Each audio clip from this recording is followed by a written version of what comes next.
National flood response and coordination centre کا پہلا اجلاس سیلابی صورتحال کا جائزہ لیا گیا۔ وفاقی وزیر منصوبہ بندی احسن اقبال نے کہا کہ 500 گنا سے زائد بارشوں سے 3 کروڑ 30 لاکھ لوگ متاثر ہوئے۔ D G I S P R major general Babar Iftikhar کا کہنا تھا کہ سیلابی صورتحال میں متاثرین کو تنہا نہیں چھوڑیں گے۔ آرمی کے 250 کیمپ میں 83,000 افراد کو علاج کی سہولیات فراہم کی گئیں۔ ملک بھر میں آرمی کے 147 ریلیف کیمپ قائم ہیں۔ چیئرمین این ڈی ایم اے کا کہنا تھا کہ حالیہ بارشوں اور سیلاب سے 1265 افراد ہلاک ہوئے، جبکہ زخمی ہونے والے افراد کی تعداد 12,000 سے تجاوز کر چکی۔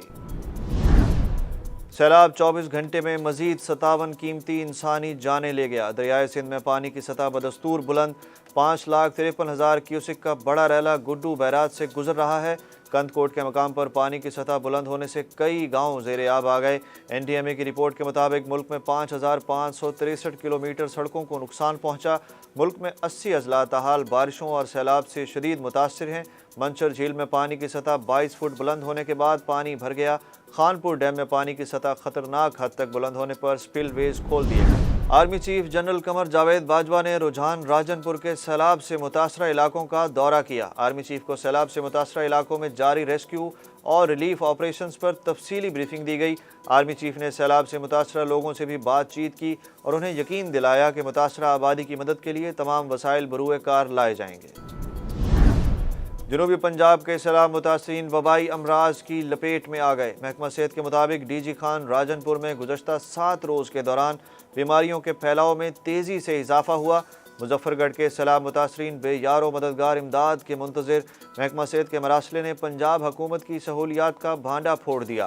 مراسلے میں انکشاف کیا گیا کہ مظفر گڑھ میں فلڈ کنٹرول سیل میں کوئی ڈاکٹر ڈیوٹی پر موجود نہیں اور نہ ہی محکمہ صحت کے کسی ایک افسر نے 1 ہفتے تک کسی سیلابی کیمپ کا دورہ کیا۔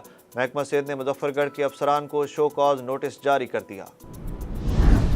فرانسیسی طیارہ سیلاب متاثرین کے لیے امدادی سامان لے کر اسلام آباد پہنچ گیا۔ وفاقی وزیر صحت قادر پٹیل نے فرانسیسی سفیر کا استقبال کیا۔ وفاقی وزیر نے بتایا کہ امدادی سامان میں سیلابی پانی نکالنے والے بڑے پمپ بھی شامل ہیں۔ فرانس کی جانب سے ڈاکٹرز اور ٹریننگ دینے والے ماہرین بھی ساتھ ہیں۔ محکمہ موسمیات نے ملک کے بالائی علاقوں میں مزید بارشوں کی پیش گوئی کر دی۔ محکمہ موسمیات کے مطابق آج رات سے منگل تک آزاد کشمیر، گلگت بلتستان، اسلام آباد، راولپنڈی، مری، چکوال میں گرج چمک کے ساتھ بارش کا امکان ہے۔ محکمہ موسمیات نے اٹک، جہلم، سیالکوٹ، نارووال، لاہور، گجرانوالہ میں بھی گرج چمک کے ساتھ بارش کی پیش گوئی کی۔ اتوار اور پیر کو دیر، کوہستان، ایبٹ آباد، مانسہرہ، ہری پور میں بارش کا امکان ہے۔ پاکستان کا نام فیٹف گرے لسٹ سے نکلنے کی راہ ہموار ہو گئی۔ آئی ایم ایف نے اعتراف کر لیا۔ آئی ایم ایف کی رپورٹ میں بتایا گیا کہ پاکستان نے فیٹف اور ایشیا پیسیفک گروپ کے ساتھ مل کر کام کیا اور منی لانڈرنگ اور ٹیرر فائنینسنگ کی روک تھام کے لیے ٹھوس اقدامات کیے۔ پاکستان کا گرے لسٹ سے متعلق فیصلہ فیٹف کے 16 سے 21 اکتوبر تک پیرس اجلاس میں ہوگا۔ پنجاب اسمبلی ہنگامہ آرائی کیس میں لاہور کی سیشن عدالت نے رانا مشہود، اویس لغاری سمیت 9 لیگی ارکان کی عبوری ضمانت 14 ستمبر تک منظور کر لی۔ عدالت نے تمام ملزمان کو 50,000 کے ضمانتی مچلکے جمع کرانے کا حکم بھی دے دیا۔ ایڈیشنل سیشن جج یاسین موہل نے درخواست ضمانت پر سماعت کی۔ شیخ الاسلام حضرت بہاؤالدین زکریا کے عرس کا دوسرا روز زائرین اور عقیدت مندوں کا درگاہ پر حاضری اور آمد کا سلسلہ جاری۔ عرس کی دوسری نشست کی صدارت سجادہ نشین شاہ محمود قریشی نے کی۔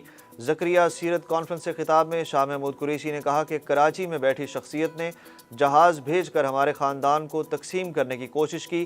میرے خاندان کو تقسیم کرنے والوں کو منہ کی کھانا پڑی۔ سیلابی صورتحال میں زائرین کا عرس میں آنا قابل تحسین ہے۔ ملتان کے نواحی علاقے بستی جگو والا میں 7 سالہ بچی کا قتل۔ پولیس کے مطابق کل سے لاپتہ بچی کو زیادتی کے بعد قتل کیے جانے کا شبہ ہے۔ پولیس اور فرانزک ٹیموں نے موقع سے شواہد اکٹھے کر لیے۔ افسوسناک واقعے پر آئی جی پنجاب کا بھی نوٹس۔ آر پی او ملتان سے رپورٹ طلب کر لی۔ آئی جی پنجاب نے سی پی او ملتان کو ملزموں کی گرفتاری کے لیے اسپیشل ٹیم بنانے کا حکم دے دیا۔ لودھرا میں انسانیت سوز واقعہ، جائیداد کے لالچ میں بیٹے نے باپ کو تشدد کر کے قتل کر دیا۔ واردات کے بعد ملزم فرار ہونے میں کامیاب۔ ملزم نے جائیداد نہ دینے پر 10 روز قبل ماں کو بھی گلا دبا کر قتل کیا۔ پاکستان نے ایشیا کپ کے سپر 4 مرحلے کے لیے کوالیفائی کر لیا۔ شاہینوں کے سامنے ہانگ کانگ کی ٹیم صرف 10.4 اوورز میں 38 رنز بنا کر آؤٹ ہو گئی۔ قومی ٹیم نے ہانگ کانگ کو 194 رنز کا ہدف دیا تھا۔